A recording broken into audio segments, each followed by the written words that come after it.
എൻ്റെ മോനെ ഇതെന്താ, ഇത് വേറെ തന്നെ ഒരു ലോകം കേട്ടോ. ഞാൻ ഇപ്പോൾ ഒരു 100-200 വർഷം പിന്നിലെത്തിയ ഫീല.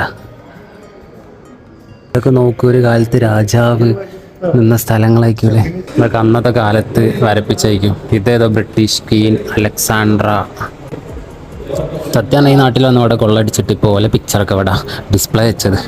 ഇതിൻ്റെ മുകളിലൊക്കെ സീലിംഗ് പോലെ കണ്ടില്ലേ, കൊത്തുപണികൾ. അതും അടിപൊളിയാട്ടോ ചെയ്തത്. ഇതൊക്കെ അന്ധകാലത്തുള്ളതാ. ഇതാട്ടോ രാജാവിരുന്ന കസേര. എത്ര രാജാക്കന്മാരിരുന്ന കസേരയായിരിക്കും ഇതൊക്കെ. പോരെടുക്കാൻ നിൽക്കുന്ന 2 ടൈഗേഴ്സ് നിൽക്കുന്ന ആ ഒരു സ്റ്റാച്യൂസാണ് ഇവിടെ കൊടുത്തത്. അപ്പോൾ ഈ നടുമുറ്റത്തു നിന്നായിരിക്കും അവരുടെ ഗുസ്തി മറ്റ് കലാരൂപങ്ങളൊക്കെ ചെയ്തിട്ടുണ്ടാവുക. എൻ്റെ പൊന്നെ, മുകളിലത്തെ വ്യൂ നോക്ക്, അടിപൊളി. അന്നത്തെ കാലത്ത് മിറർ ഉണ്ടോയെന്ന് ഞാൻ ആലോചിക്കുന്നത്. വാതിലെ കണ്ടില്ലേ, കൃഷ്ണൻ്റെ ഒക്കെ രൂപമൊക്കെ വെച്ചിട്ടുള്ള. ഇതൊക്കെ ശരിക്കും സ്വർണ്ണമാണോ അതോ സ്വർണ്ണമൊന്നും അല്ലല്ലേ?